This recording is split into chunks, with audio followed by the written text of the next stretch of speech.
طيب بسم الله، اللهم صل وسلم وبارك على سيدنا محمد. ازيكم يا شباب؟ عاملين ايه؟ يا رب تكونوا دايما بخير. في الفيديو بتاع النهارده المختصر كده ان انا جاي اقول لك ازاي تسيت اب فاير بيز كلاود مسجنج عندك في الابلكيشن. ليه انا بعمل الفيديو ده؟ مع ان انت لو دخلت عملت سيرش على اليوتيوب هتلاقي فيديوهات كتيره بتشرح لك الكلام دوت، ما ممكن اي حد يدخل يجيبه من على اليوتيوب. انا واحد من الناس اللي واجهتني مشاكل كبيره جدا عقبال ما قدرت ان انا اعمل سيت اب للنوتيفيكيشن الخاصه بالفاير بيز عندي في الابلكيشن، بس مش من جنب واحد، لا من جنبين. مثلا انت دلوقتي شغال على ابلكيشن بتاع عميل، تمام؟ المفروض ان الابلكيشن ده مثلا انت بتبيع من عليه منتجات. العميل مثلا بيكون معاه داشبورد، الداشبورد دي بيبقى من خلالها بيظهر له كل اليوزرز مثلا اللي عامله اوردرز، او بيظهر له كل اليوزرز اللي عنده في الابلكيشن. فبيبقى عايز يبعت لكل مستخدم رساله، او يبعت لهم كلهم مسج مره واحده، او مثلا يقول للمستخدم ان الاوردر بتاعك ايه خرج للتوصيل وهو جاي فعلا. فازاي انت تهندل الكلام ده من الناحيه ديت؟ اغلب الشروحات كان بيفتح لك الفاير بيز كلاود مسجنج يقول لك ازاي تبعت النوتيفيكيشن من الفاير بيز ذات نفسها، اللي هو هتاخد الاف سي ام توكن بتاع اليوزر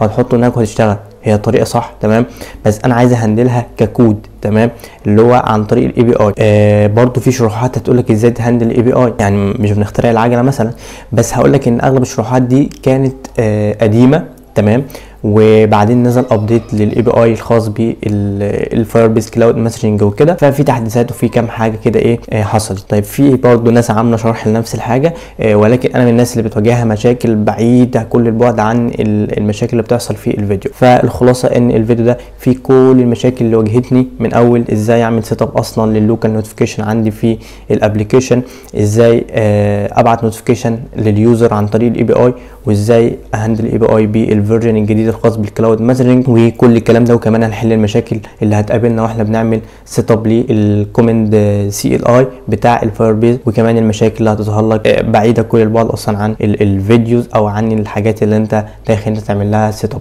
في الفيديو ده جبت لك كل المشاكل اللي قابلتني، وان شاء الله مفيش مشاكل تانية هتظهر لك.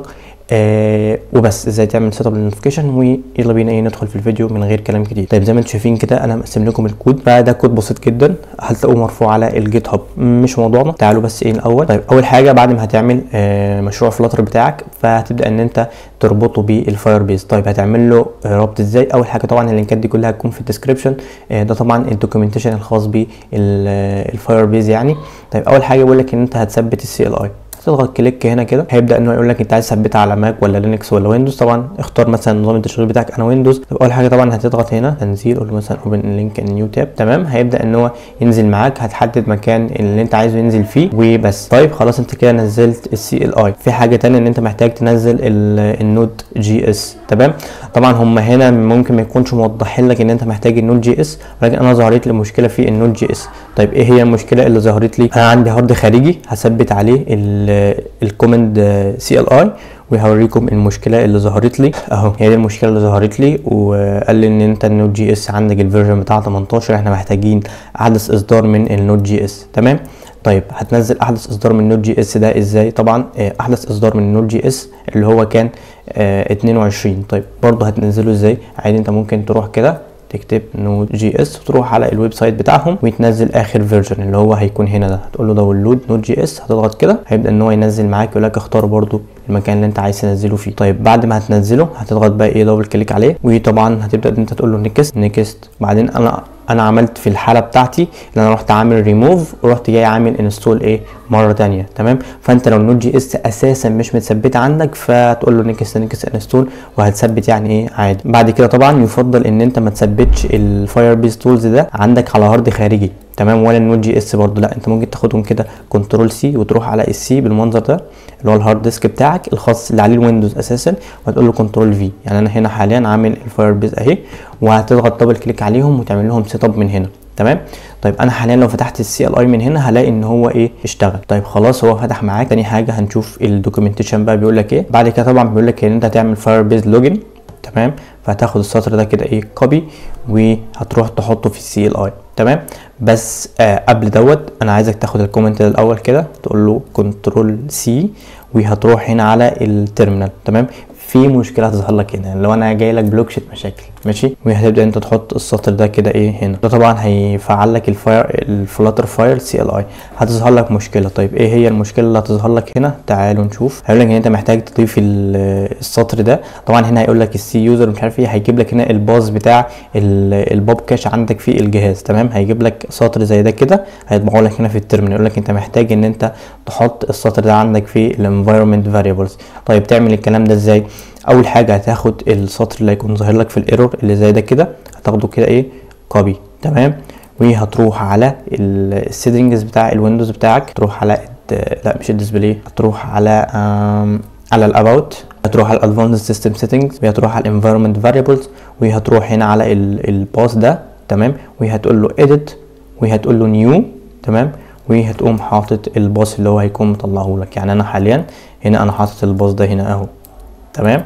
وطبعا النوت جي اس لو ما لقيتش ده هنا كده فجرب ان انت تكتبه بايدك يعني تمام. بعد كده هتقول له اوكي تمام، بعد كده هتقول له اوكي تمام. طيب انت كده ايه حاليا ضفت السطر ده وخلاص حليت المشكله دي. طيب نرجع بقى للسي ال اي عشان في مشكله هتظهر لك برده في السي ال اي على السريع كده، ممكن ده يجلتش معاك او ما يكملش تمام. فحل المشكله هيقول لك ان تقريبا ان الويندوز بتاعك مش بيدعم السكريبتس او ما بتقدرش انت تشغل من عليه السكريبتات وكده تمام. طيب حل المشكله دي ايه؟ يعني هنا واحد اهو، هي دي المشكله ان السكريبتس از ديسيبلد اون ذا سيستم تمام. قال لك ان انت السيستم بتاعك مش بيدعم ان هو يشغل السكريبتات، ده طبعا تقريبا في النوت جي اس. طيب حل المشكله دي ايه يا عم الحاج؟ قال لك ان انت هتاخد السطر ده كده تمام كوبي، وهتروح تفتح الباور شيل، بس مش تفتحه باور شيل عادي، لا انت هتفتحه از ادمنستريتور تمام. طيب هتعمل الكلام ده ازاي؟ اول حاجه هتروح على السيرش، هتكتب باور شيل اهو، وهتضغط كليك يمين، وهتقول له run as administrator، هيفتح معاك بالشكل ده تمام.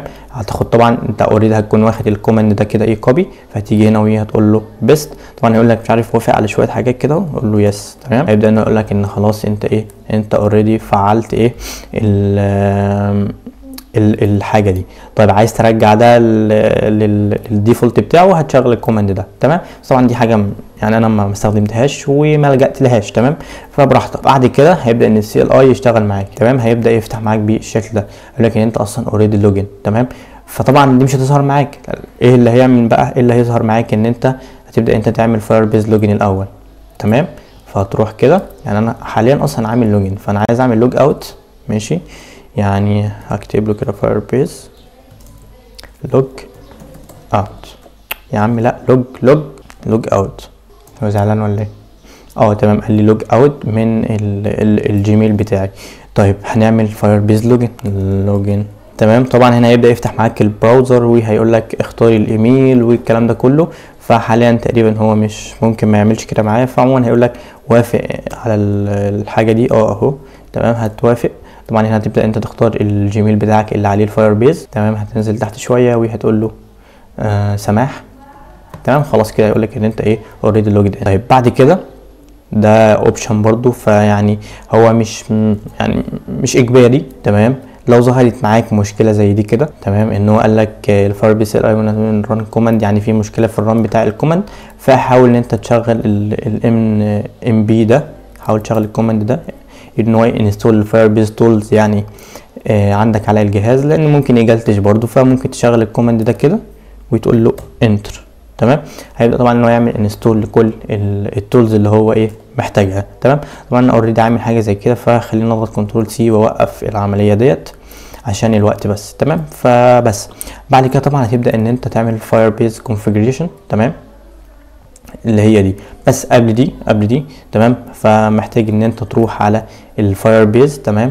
فخلونا نرجع كده، وهتقول له create نيو بروجكت تمام، وهتكتب مثلا اسم مثلا البتاع ده. تقريبا بيقول لي ان انت مش هتقدر تلينك اكتر من طيب. فعامة يعني انت تبدا انت تكتب اسم البروجكت بتاعك، يعني ماي او اسم بروجكت فيها في ايه كذا كذا كذا مثلا تمام. وهتقول له كونتينيو بتاعنا. تقريبا وصلت للليميت ده، مش هقدر اعمل اكونتات تانية، بس anyway تمام. بعد ما هتخلص البروجكت هيظهر لك بالشكل ده تمام. طيب انا حاليا مثلا ان انا خلاص اوريدي عملت البروجكت ده، بس لسه هعمل له لينك تمام. انا كنت مصور فيديو للقطه دي، فاحتمال كبير احطه لكم حاليا على الشاشه. نبدا وتعالوا ان احنا ايه نبدا ان احنا نكريت بروجكت على الفاير بيز. طب هتقول له هنا ايه create a new project، هتقول له مثلا enter your project name مثلا تيست تيست. تمام، محدش يستخدم الاسم. هتقول له continue. تمام، طبعا هتقول له continue واختار مثلا default create a project. طبعا الحوار هياخد شويه وقت، فانا طبعا ان هو ما يعوقش. طيب قال لك ان البروجكت ايه قشطه تمام واشتغل. طيب هيقول لك هنا انت عايز تلينك الفاير بيز بتاعك او تلينك الفاير بيز بالابلكيشن بتاعك عن طريق ايه. فانت ممكن تقول له فلاتر. تمام، هيبدا هنا يقول لك ثبت السي ال اي والحوار اللي احنا ايه قعدنا نهري فيه من شويه. فانت ممكن تقول له نيكست. طبعا هيقول لك شغل الكوماند ده، طبعا احنا اوريدي شغلناه وحلينا المشكله اللي ممكن تظهر لنا، فدي حاجه ربنا يحميني. المهم يعني ان هيقول لك فلاتر فاير كونفيجريشن مش عارف ايه والرقم ده. طيب هتبدا انت تاخد لك كوبي. تمام، فلاتر فاير كونفيجريشن، وهتيجي هنا برضو في السي ال اي وتبدا انت تحط ده كده. ماشي يا عم الحاج، انت زعلت مني ولا ايه؟ لا ياب لا ياب كوبي. ماشي، هتقول له انتر. هيبدا انه طبعا ايه يعمل لوجن ويفتش الافيلابل مش عارف بروجكتس والكلام من الهاكس ده. يعني واحد بعز شبابه وبينها جوه بيشرب ميه والله العظيم. مش عارف ليه بقول لكم. طيب تمام، هنا هيقول لك طبعا انت اختار البلاتفورم اللي انت عايز ان تعمل لها تعمل كونفيجريشن للاب بتاعك عليها. طبعا بص اختصار للوقت فممكن تشيل ويندوز، ممكن تشيل ويب، ممكن تخلوه عنده. ولا اقول لكم ايه، خلوه مثلا ويب ويندوز، نقول له انتر، نشيل الماك والاي او اس خالص مش ناقصه. هيقول لك طبعا هنا انت عايز تغير الباكج نيم ولا ايه. طبعا انت هنا بتست. تمام، بتست على بروجكت مش حقيقي. البروجكت الحقيقي طبعا انت يهمك انت طبعا تحط هنا باندل اي دي او الدومين بتاعك. تمام، فمش بريكومند بصراحه ان انت تعمل الحته دي. تمام، فهقول له واي هنا كتست. ماشي تست. طيب هيبدا انه يفتش اهو. طبعا هنا يقول لك نوت مش عارف ايه الاندرويد. وهتكون دي مشكله لسه ظاهره واحنا لايف كده، مش قادر احل مشاكل بصراحه. طب يا شباب، هو تقريبا المشكله في الباكج اي دي. لما قلت لكم غيروا الباكج اي دي يعني ايه، كان القرد نافع نفسه. انا كنت المفروض احط له باكج اي دي اللي هو ده. تمام، طيب ده انا جبته ازاي؟ من الاندرويد. تمام، رحت على الاب ورحت على البيلد دوت جريدل وهو ده بس. فاخدته كده ايه كوبي. ماشي اهو، وهيسألنا دلوقتي على لف ودوران. طيب هنقول له انتر. طبعا هتحط له ايه كوبي كده. ماشي، فهيبدأ ان هو يعمل ريجستريشن، فيا رب يكمل بقى. طيب تمام، وحاليا حاليا انتهى. تمام، وعمل تسجيل فعلا والدنيا كلها ايه تمام. طيب هنبدأ ان احنا نقفل ده وتعالوا نروح على المين. طبعا هنبدأ ان احنا نضيف الفانكشنز دي، وطبعا هنا نخليه امبورت الفايل اللي هو لسه جايبه. طبعا من هنا طيب اهم حاجه تمام، انت خلاص كده عملت لينك وكل حاجه تمام. تعالوا بقى ايه للكود. اول حاجه طبعا انت محتاج تنستول كام باكج كده اهو. هتاخد الباكجات دي كده كوبي. تمام، طبعا ممكن وانت بتشوف الفيديو ده ما يكونش دولت احدث فيرجنز من او احدث اصدار من كل باكج. تمام، بس عامه هو ده اللي انت محتاجه. تمام، هي الباكجات ديت. تمام، فعامه انا هاخدهم كده كوبي وهروح على البوب سبيك دوت يامل وهحط له الباكجز هنا. تمام اهو، انا اوريدي حاططهم وهقول له كنترول اس. تمام، بس بعد كده هبدا ان انا هكتب الامر دوت اللي هو بيتاكد الاول ان الويدجتس اتعمل لها تهيئه. تمام، بعد كده بيبدا طبعا ان هو يعمل هنا ايه انيشاليز للفاير بيز، وطبعا هنا بيخلي تتعامل مع الكرنت بلاتفورم. مش هشرح لكم الاوامر دي بتعمل ايه. تمام، طيب هنيجي بقى لاهم حاجه. الله اكبر والعزة لله. طيب هنا الفاير بيز مسجنج سيرفيس. طيب تعالوا بقى ايه نبدا ان احنا نشرح الكود ده بيعمل ايه. طيب اول حاجه انا بستخدم الاويسم نوتيفيكيشن. في ناس بتستخدم اللوكال نوتيفيكيشن عادي، اتس اب تو يو، ولكن انا بصراحه مش بحب اللوكال نوتيفيكيشن لكذا سبب منهم. يعني مثلا انا بحب الاويسم نوتيفيكيشن، يعني انا بحس بصراحه ان الاويسم نوتيفيكيشن هي فليكسيبل معايا، بقدر ان انا استخدمها براحتي، يعني بتسبورت الويب والاي او اس والويندوز كمان. فانا بصراحه ايه ما بحبش، يعني مثلا لو جينا هنا نقول لوكال نوتيفيكيشنز فلاتر، تمام، هنلاقي ان هنا دي بتدعم تقريبا الاندرويد الاي او اس والماك واللينكس، تمام. انا يعني هنا مش بتدعم لا الويب ولا الويندوز، تمام. وانا بصراحه حاجه زي كده ما بحبهاش، تمام. عكس مثلا الاويسم نوتيفيكيشن، يعني لو جينا مثلا للاويسم نوتيفيكيشنز وزعلان ليه اهي، لو جينا نشوف باكج مثلا زي الاويسم نوتيفيكيشن اللي انا اوريدي بستخدمها، هيقول لك ان هي بتسبورت اندرويد اي او اس لينكس ماك ويب ويندوز، تمام. فطبعا عملت لها انستول، وطبعا هي الدوكيومنتيشن هو ممكن تقراه وتفهم ازاي تعمل لها امبلمنت، وبصراحه باكج جامده جدا. طيب في كام بقى ايه، في كام بيرميشن كده انت محتاج ان انت تحطهم عندك في الملف المين. طيب فتعالوا نروح على الاندرويد بالشكل ده، تمام. وبعدين هتروح على الاب، هتروح على السي ار سي، على المين، هتروح على الاندرويد مينافيست، تمام. ف دول كل البرميشنز اللي انت هتحتاجها عشان تقدر انت تهندل نوتيفيكيشنز، تمام.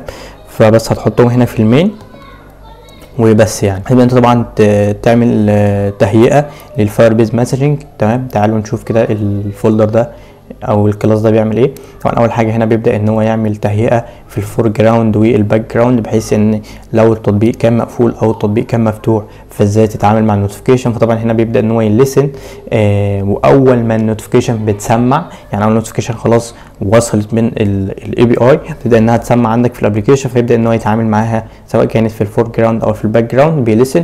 وبعدين من الاويسم نوتيفيكيشن او المكتبه اللي احنا بنتكلم عليها بيبدا ان هو يظهر له النوتيفيكيشن على الجهاز بتاعه. طيب بعد كده طبعا هنا ازاي بيهندل في الباك جراوند وما الى ذلك. طيب هنا طبعا لو انت هتعمل اشتراك مثلا في توبك معين، لو انت مثلا كل اليوزرز عندك عايز تبعت لهم نوتيفيكيشن مره واحده، اللي هو شكرا انت نزلت الابلكيشن مش عارف ايه، فانت ممكن تخليهم كلهم مشتركين في توبك معينه، وتبدا انت تبعت لكل اليوزرز اللي عندك في التوبك ده مثلا مسج. يوزر مثلا اشتراك في جروب معين عندك في الابلكيشن، فانت عايز تبعت لكل اللي في الجروب ده مسج مثلا شكرا لدخولكم الجروب، او الجروب تم مش عارف السنه الكام في عيد ميلاده، يعني اي حاجه انت عايز تعملها. فانت ممكن تخلي اليوزر يسبسكرايب في التوبيك وبعد كده تبعت له نوتيفيكيشن. هنتكلم عن الحوار ده ان شاء الله.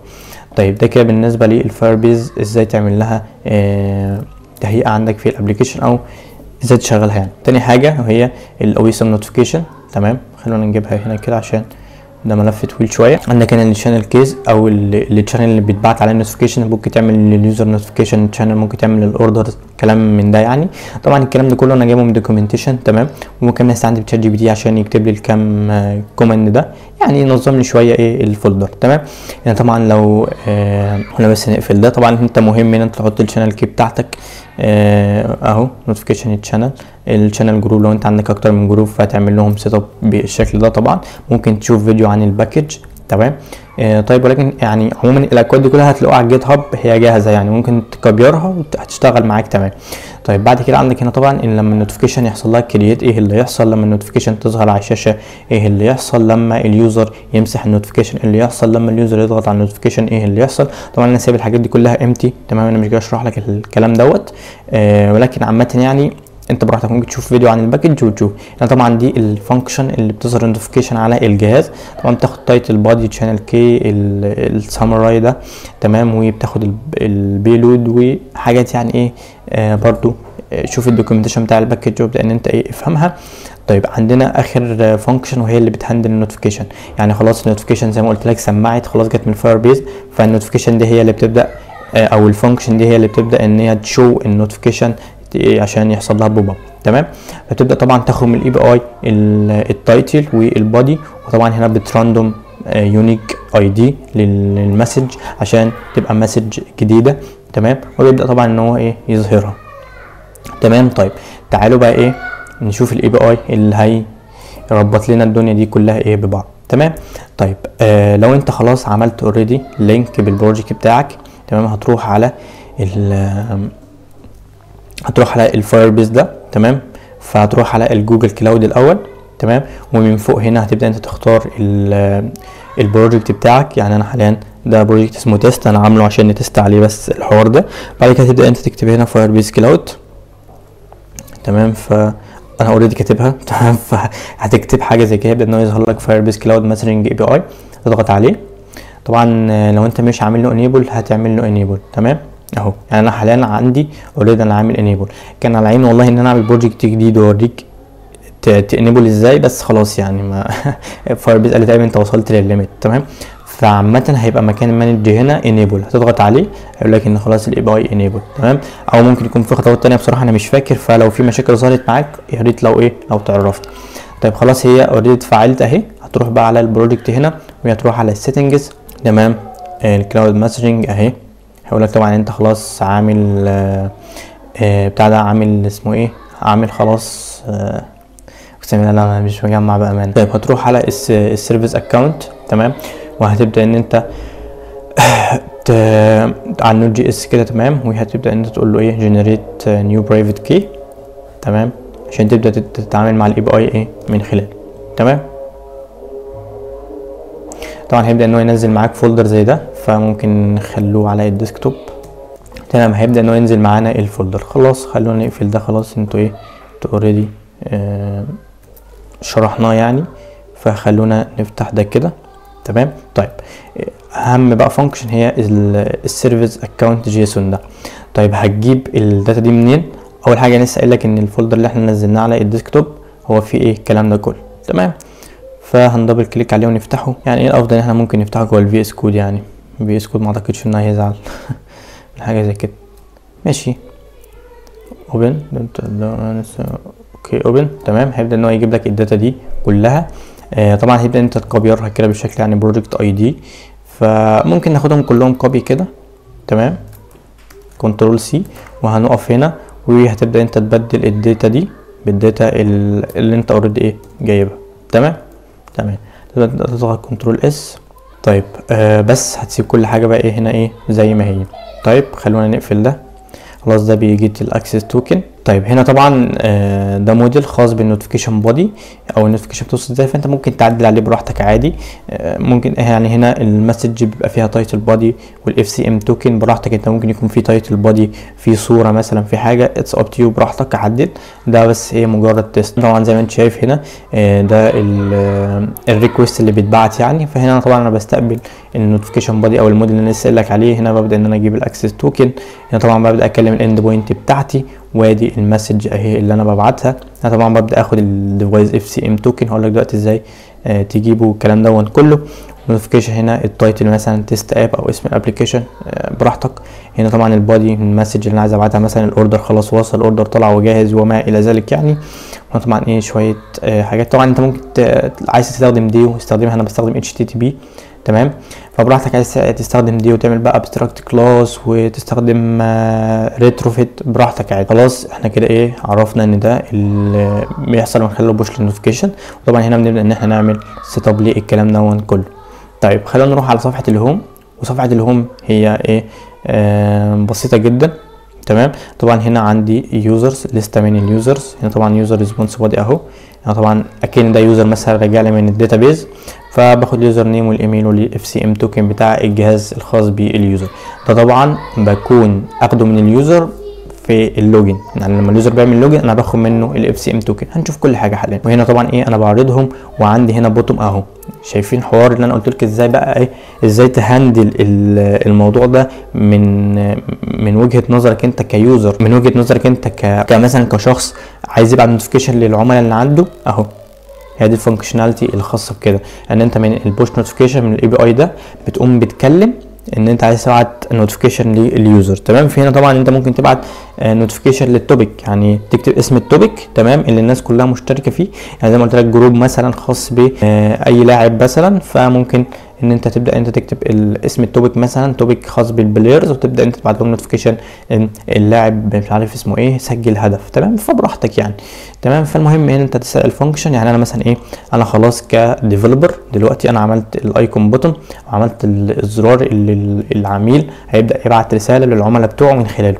فاهمين الفكره؟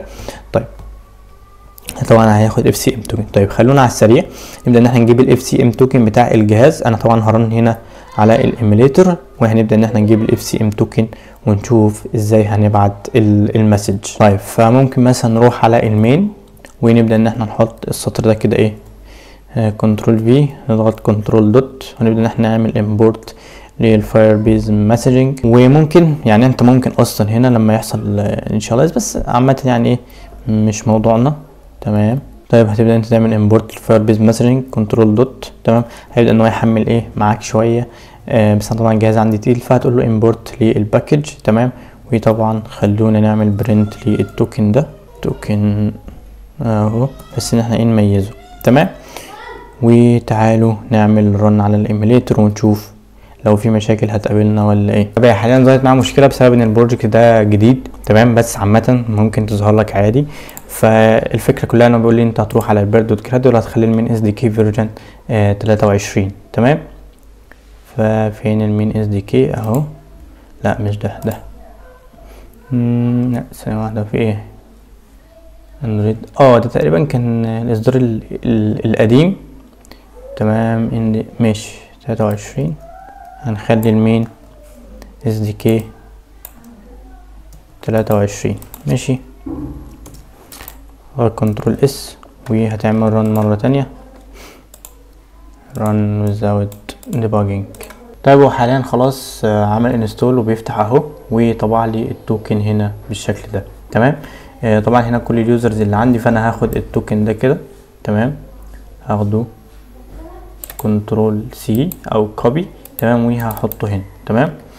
يعني بمعنى صح انا ايه بمعنى صح، نفترض ان اليوزر اللي اسمه لذيذ ده الاف سي ام توكن بتاعه. تمام. طبعا الاف سي ام توكن ده انت ممكن تقصينه من كذا حته. يعني ممكن مثلا ايه تبعته للداتابيز لما اليوزر بيعمل لوجين بيعمل ساين اب، اتس اب تو يو. تمام.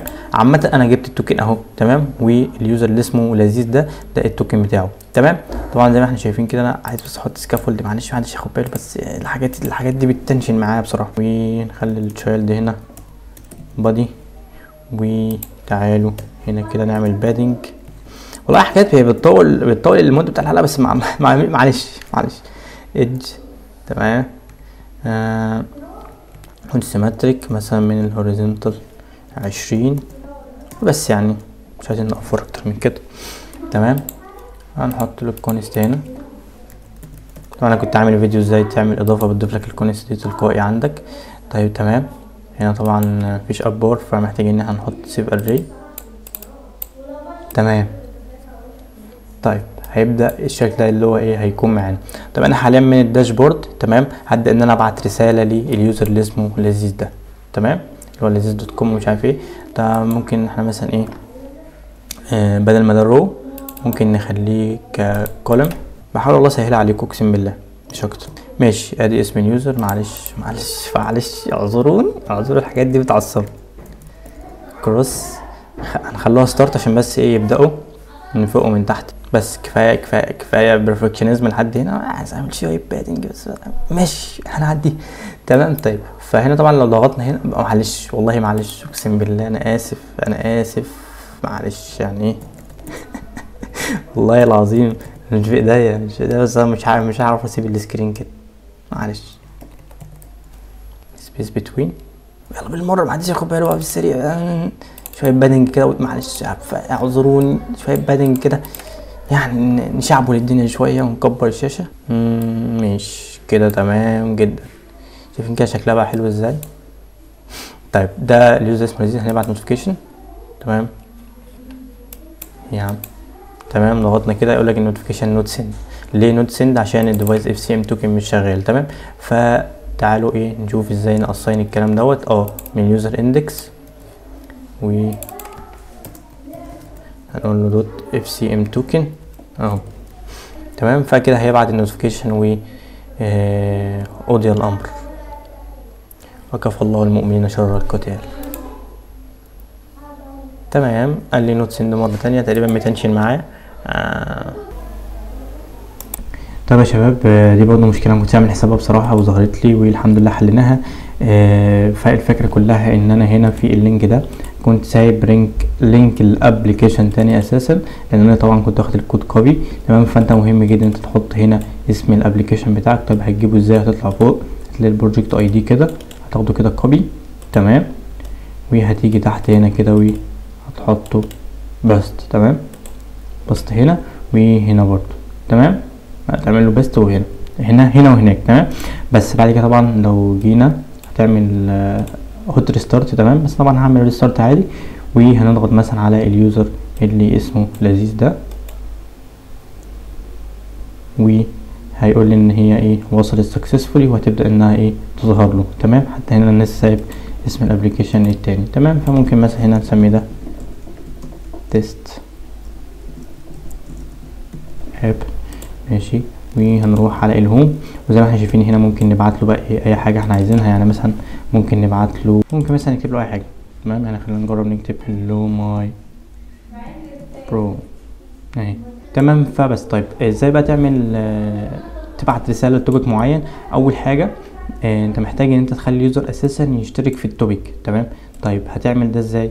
تعالى نشوف ازاي نعمل الكلام ده. هو ده الكومند يعني هتحطه. تمام، في بدايه الاب مثلا ممكن تحطه في الميل، ممكن تعمل كلاس منفصل وتستدعيه براحتك عادي، انا بس بوريك الفكره. تمام، وهنا طبعا بنعمل انستنس. طيب حاجه كمان ان احنا هنا اصلا في ال صلى الله وسلم وبارك على سيدنا محمد في البتاع دي، في الفايربيز مسجنج سيرفيس. هنا احنا اصلا عاملين فانكشن هنا خاصه انها بتسبسكرايب. ده انا غبي والله.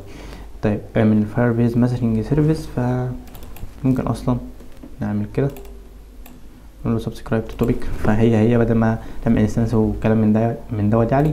طيب ممكن نيجي نعمل كده، نعمل هوت ريلود خلاص عشان اليوزر يشترك في التوبيك ده، ونشوف ازاي نبعت مسج لتوبيك معين. تمام، طيب خلونا نقفل بقى الفانكشن دي اللي بتبعت لليوزر هنا السند توبيك نوتيفيكيشن. تمام، اهي طبعا بتبدا انت تديله اسم التوبيك. الشاشه فصلت. تمام، طيب بتبعت له اسم التوبيك وبس، بتبعت له بقى ايه البودي ومش عارف ايه والكلام الجميل دون كله.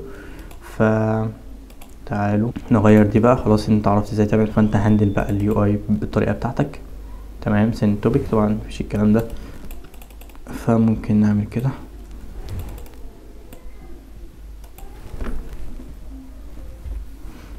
تمام، وطبعا هنا مش محتاج ال FCM توكن، فممكن نقول له توبيك، ممكن نشيل ده كده.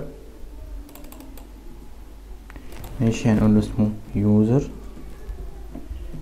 notifications. ماشي، اللي هو كان اللي احنا حطيناه في المين. تمام، طيب ماشي. وهنا طبعا اليوزر نوتيفيكيشن، ف خلونا نعمل كده ايه ريلود. ماشي،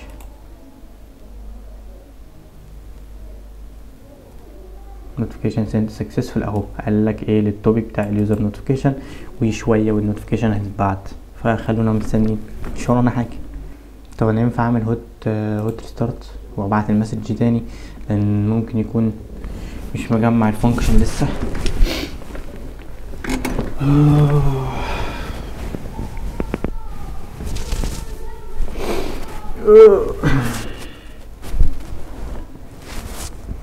كلام